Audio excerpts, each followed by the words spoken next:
السلام علیکم ورحمۃ اللہ وبرکاتہ۔ تو عزیز طلباء، انشاءاللہ امید ہے آپ لوگ سب خیر و عافیت سے ہوں گے۔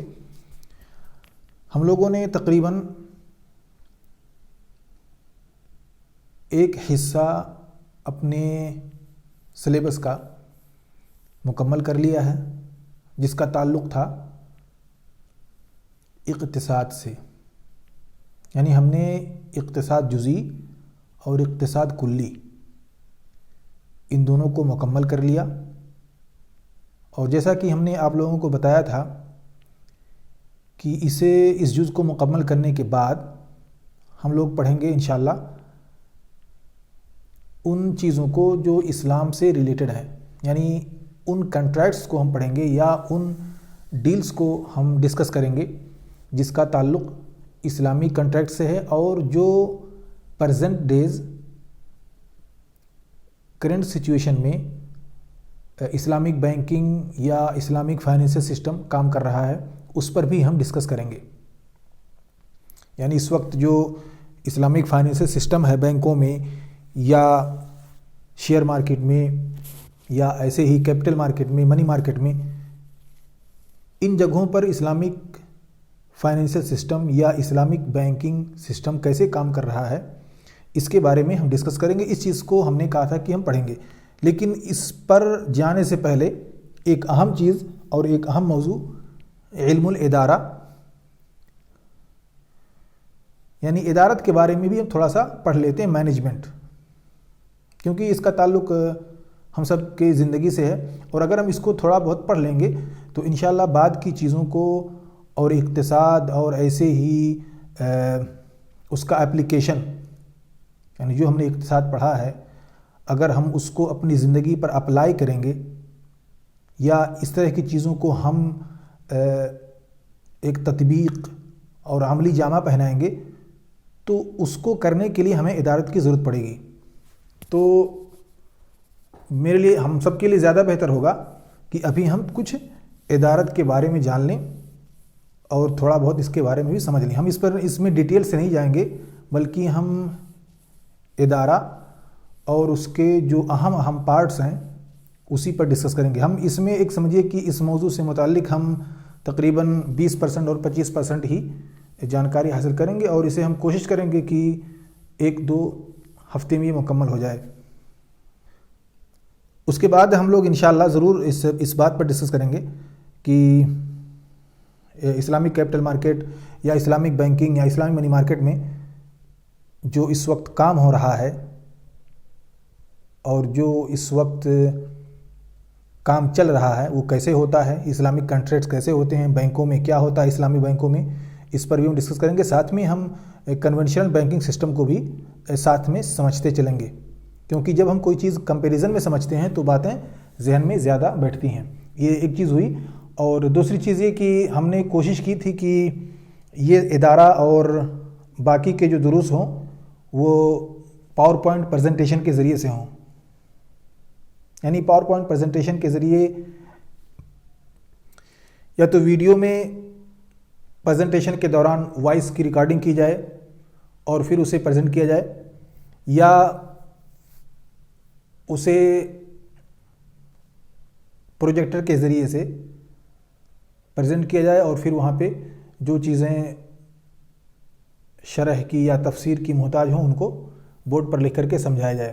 تو کوشش کریں گے انشاءاللہ کہ جلد سے اس طرح کے درس کا آغاز ہو، اور اس لیے میں یہ درس آپ لوگوں کے لیے شروع کر رہا ہوں ادارہ کے تعلق سے۔ تو اس میں سب سے پہلے ہم تعریف سمجھتے ہیں۔ تو ادارہ کی جو تعریف ہے اسے مختلف لوگوں نے مختلف تعریفیں دی ہیں۔ اکثر لوگوں نے اسے جو تعریف دیا ہے، چاہے وہ رواد الاعمال ہوں، بزنس انٹرپرینر ہوں، یا جو فادر آف مینجمنٹ یا ایڈمنسٹریشن مانے جاتے ہیں وہ لوگ ہوں، انہوں نے الگ الگ تعریفیں الگ الگ انداز میں الگ الگ پیرائے میں کی ہیں، لیکن اس کا مطلب ہرگز یہ نہیں ہے کہ الگ الگ لوگوں نے الگ الگ چیزیں ذکر کی ہیں۔ تقریباً تمام لوگوں نے وہی ساری باتیں الگ الگ انداز میں وہی باتیں کی ہیں، کسی نے کسی چیز کو زیادہ ہائی لائٹ کیا ہے، کسی نے کسی چیز کو چھوڑ دیا ہے، کسی نے کسی چیز کو بیان کیا ہے۔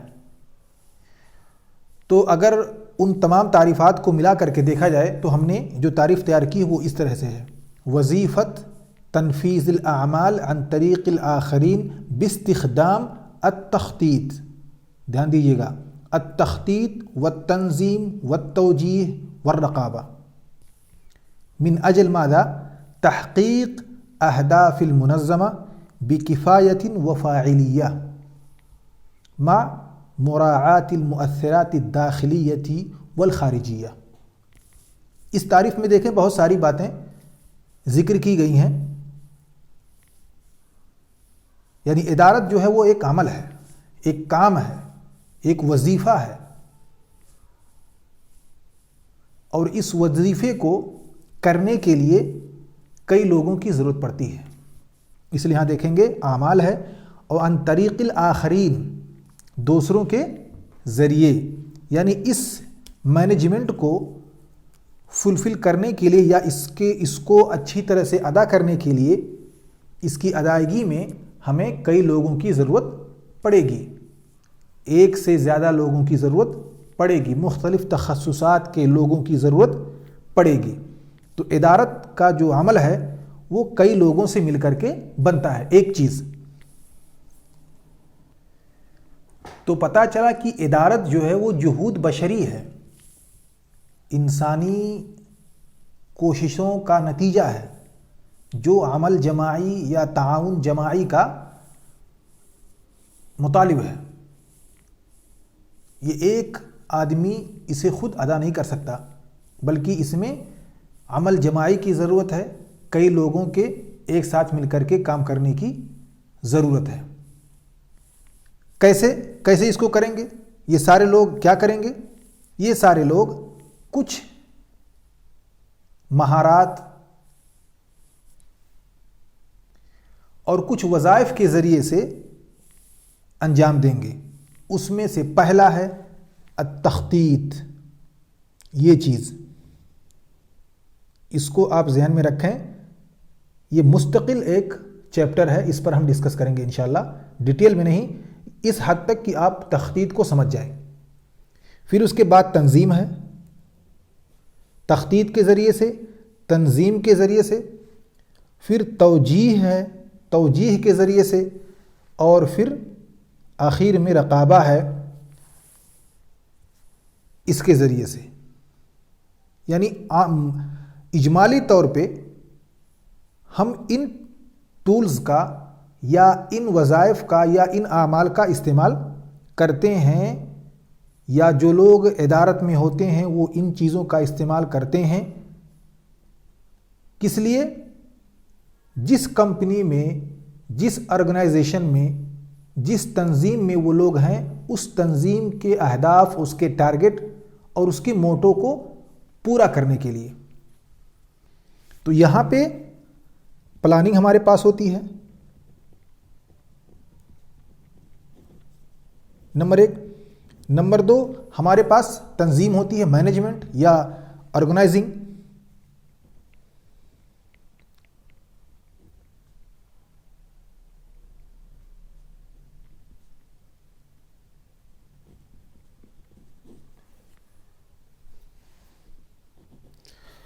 اور پھر ہمارے پاس توجیہ، ڈائریکشن یا ڈائریکٹنگ۔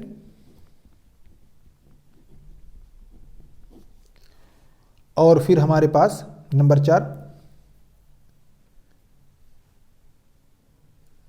اسے آپ کہہ سکتے ہیں کنٹرولنگ،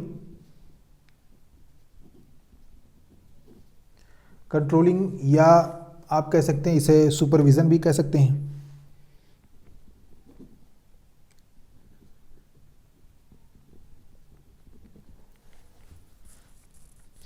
تو پلاننگ کے ذریعے سے، آرگنائزیشن سسٹم کے ذریعے سے چیزوں کو آرگنائز کر کے، ایسے ہی ڈائریکٹ کر کے، ڈائریکشن دے کر کے، اور چیزوں پر اپنی نظر رکھ کر کے،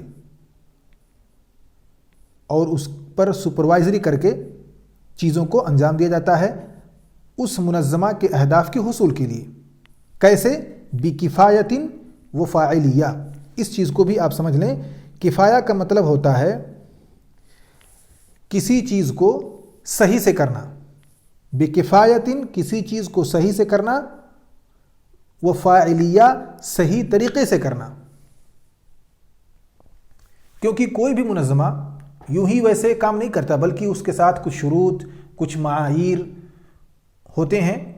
انہی کے بیس پر چلتے ہوئے، انہی کے طریقے پر چلتے ہوئے، ان معاییر یا ان اسٹینڈرڈز کو اپناتے ہوئے وہ کام کرتا ہے. ان میں سے پہلی چیز یہ ہے کہ وہ کفایت سے کام کرے اور فاعلیت سے کام کرے.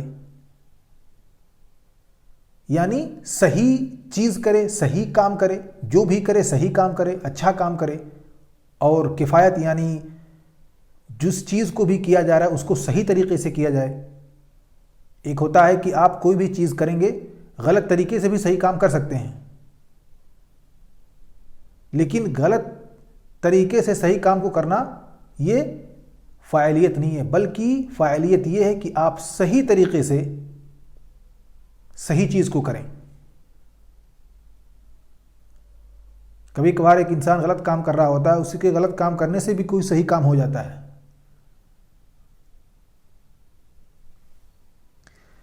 اس کے علاوہ بہت سارے اور معاییر ہیں، جیسے جسٹس ہونی چاہیے، جو کام کریں اس کے اندر عدالت ہو، امانت ہو،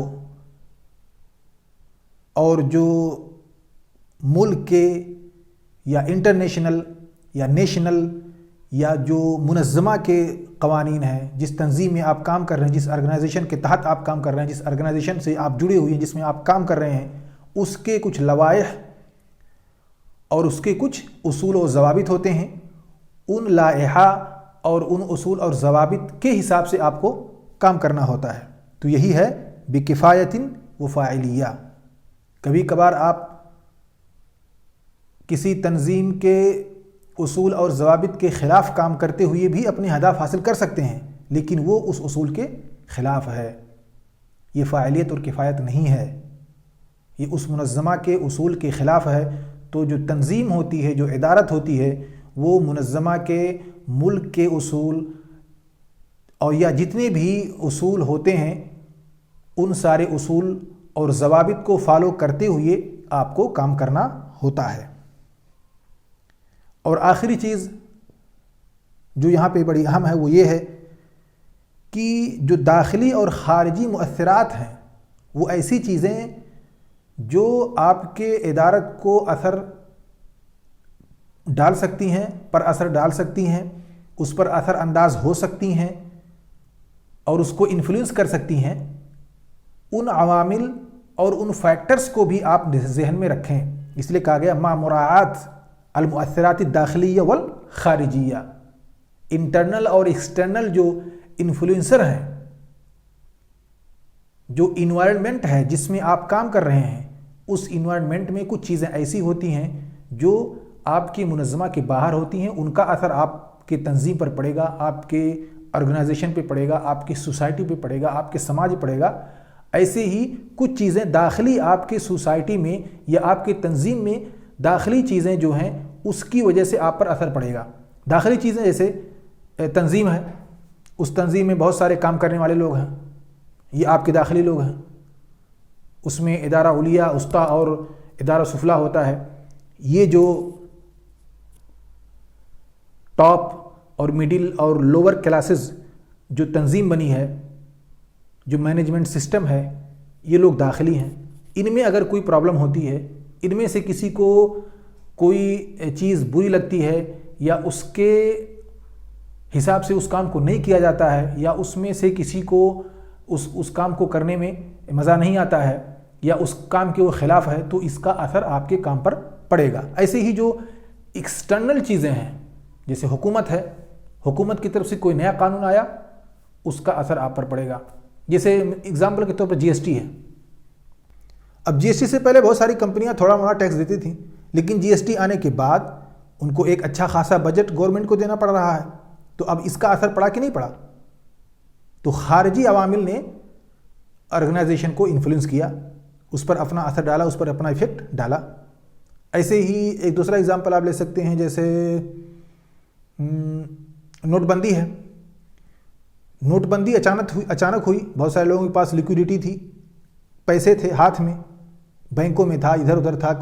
کچھ لوگوں نے کیش لے رکھا تھا، کچھ لوگوں نے کیش اپنا دوسرے ملکوں میں جو صرافہ کی ایکسچینج، منی ایکسچینج جو کمپنیز ہوتی ہیں، ان لوگوں نے اپنا سب سسٹم لیکوڈیٹی کی شکل میں رکھا تھا، کرنسی کی شکل میں رکھا تھا. اب نوٹ بندی ہونے کی وجہ سے ان سارے پیسوں کا وہ استعمال نہیں کر سکتے، بلکہ وہ سب پیسہ اٹھا کر کے انہیں بینک میں جمع کرنا ہے. یعنی جو وقفہ لگا ان کو یہ سارا پیسہ بینک میں ڈالتے وقت تک وہ پیسہ ان کے ہاتھ میں بیکار تھا. اگر کسی کے ہاتھ میں 1 کروڑ روپیہ بھی 1000 کا رہا ہو تو پھر وہ یوزلیس تھا اس کے لیے، اسے وہ استعمال نہیں کر سکتا تھا 1 مہینہ 2 مہینہ، یا جب تک وہ پورا اکاؤنٹ میں ڈال نہیں دیتا. اور پھر اس کے نکالنے کے لیے بھی اس کے پاس لمیٹڈ اماؤنٹ کا شرط تھا، صرف وہ لمیٹڈ اماؤنٹ ہی نکال سکتا تھا. تو اس طرح سے پیسہ ہونے کے باوجود بھی ایک انسان گورنمنٹ کی طرف سے قانون آنے کی وجہ سے اسے استعمال نہیں کر سکتا. تو یہ خارجی عوامل نے آرگنائزیشن پہ یا کمپنی پہ اپنا اثر ڈال دیا. تو ان ساری چیزوں کو اپنی نظر میں رکھتے ہوئے، ذہن میں رکھتے ہوئے ادارت کو انجام دیا جاتا ہے، یا جو لوگ اس تنظیم میں ہوتے ہیں جو اداری امور کو انجام دے رہے ہوتے ہیں وہ ان ساری چیزوں کو ذہن میں رکھتے ہیں، اور ان ساری چیزوں کو ذہن میں رکھنا ضروری ہے. اسی لیے جو تنظیم ہوتی ہے، جو اچھی تنظیم ہوتی ہے، جو اچھی آرگنائزیشن ہوتی ہیں، وہ سماج اور معاشرے کی ضروریات کے اعتبار سے اپنے عاملین، کام کرنے والے، اپنے ورکرز، اپنی امپلائی کی بھی وہ لوگ ٹریننگ کرتے رہتے ہیں، انہیں جدید مہارات سکھاتے رہتے ہیں. کیونکہ جیسے مثال کے طور پر جی ایس ٹی آیا، اب جی ایس ٹی کا کوئی جانکار اگر جس کمپنی میں نہیں تھا تو پھر اس شخص کو کہیں باہر سے کسی کو بلانا پڑا، اور پھر اپنے جو اکاؤنٹنٹ تھے ان کو سکھانا پڑا. یہ ساری چیزیں انہیں کرنی پڑی. تو جو کمپنیاں اچھی ہوتی ہیں، جو آرگنائزیشن، جو تنظیم اچھی ہوتی ہے، وہ ان ساری چیزوں کو لوگوں کو اپڈیٹ کرتے رہتی ہے، اپنے لوگوں کو، تاکہ جو نئی چیزیں آ رہی ہیں، نئے قانون جو آ رہے ہیں، یا جو نئے مؤثرات سماج میں کمپنی کے آس پاس ہو رہے ہیں، ان سب کو جھیلا جا سکے، ان سب کے ساتھ اس کی ڈیلنگ ہو سکے، اور اس کا اثر کم سے کم کمپنی پر پڑے. اسی لیے جو تنظیم ہوتی ہے حالات اور ضرورت کے حساب سے اس کو چینج کر دیا جاتا ہے. ابھی دیکھا آپ نے جیسے کورونا کا زمانہ آیا، یہ وبا جیسے پھیلی، تو بہت ساری کمپنیوں نے اپنے ہیکل کو، اپنے اسٹرکچر کو، انہوں نے مینیجنگ اسٹرکچر جو ان کا تھا اس کو کم کر دیا. بہت سارے جہاں پہ ورکر تھے ان کو دھیرے سے کم کر دیا، جہاں پہ 5 لوگ کام کرنے والے تھے وہاں پہ 3 رکھ لیا، جس چیز کو 2 مینیجر سنبھال رہے تھے وہاں پہ 1 مینیجر کر دیا، تو بہت سارے لوگوں کی چھٹی کر دی. تو حالات اور ضرورت کے حساب سے جو کمپنیاں ہوتی ہیں وہ اپنے مینیجریل اسٹرکچر کو بھی چینج کرتی رہتی ہیں، اپنی ہیکل التنظیمی کو بھی وہ لوگ تحدیث کرتے رہتے ہیں، اس کو اپڈیٹ کرتے رہتے ہیں. تو یہ چند بنیادی باتیں تھیں جو ہم نے پڑھا یہاں پہ، کہ ادارت کیا ہے، مینجمنٹ کیا ہے. اس کی تعریف میں ہم نے بہت ساری چیزیں پڑھیں. اب یہ اسی تعریف کے آس پاس انشاءاللہ گھوم کر کے ہم مزید چیزوں کو پڑھیں گے. جیسے تخطیط کیا ہے، تخطیط کیسے کی جاتی ہے، تنظیم کیا ہے، مینجمنٹ سسٹم کیا ہوتا ہے، کیسے کام کرتا ہے، اس پر ہم بات کریں گے. توجیہ کیا ہوتا ہے، ٹارگٹ کیا ہوتا ہے جسے ہم ہدف کہتے ہیں، اس کو ہم کیسے سمجھیں، کیا ہے کیا نہیں ہے. اور رقابہ کیا ہوتا ہے، کیسے اس کی دیکھ بھال کی جاتی ہے، اس پر بھی ہم ڈسکس کریں گے. اس کے علاوہ جو مؤثرات داخلی اور خارجی ہوتے ہیں، کون کون سے ہیں، کیسے ہوتے ہیں، اس پر بھی ہم انشاءاللہ آگے گفتگو کریں گے کچھ ڈیٹیل کے ساتھ. تو من جملہ یہ ہمارے لیے اور آپ کے لیے ایک طرح سے ادارت کی تعریف تھی، ادارت کیا ہوتا ہے. تو پھر اس کو پڑھ لیتے ہیں. آپ اس چیز کو ہم نے شرح کر دیا ایک ایک کلمہ کو. وظیفة تنفيذ الأعمال عن طريق الآخرين باستخدام التخطيط والتنظيم والتوجيه والرقابة من أجل تحقيق أهداف المنظمة بكفاية وفاعلية مع مراعاة المؤثرات الداخلية والخارجية. اب انشاءاللہ اگلے کلاس میں ہم لوگ پھر اسی سے متعلق، ادارت سے متعلق، اس کے مفہوم، اس کے معانی سے متعلق کچھ مزید چیزوں کو ڈسکس کریں گے، اور کوشش کریں گے کہ انشاءاللہ وہ جو پریزنٹیشن ہو، وہ جو کلاس ہو وہ پریزنٹیشن کے ذریعے سے ہو، تاکہ بہت ساری چیزوں کو ہم پکچر کی شکل میں دیکھ سکیں اور ہم کو وہ چیز سمجھنے میں آسانی ہو۔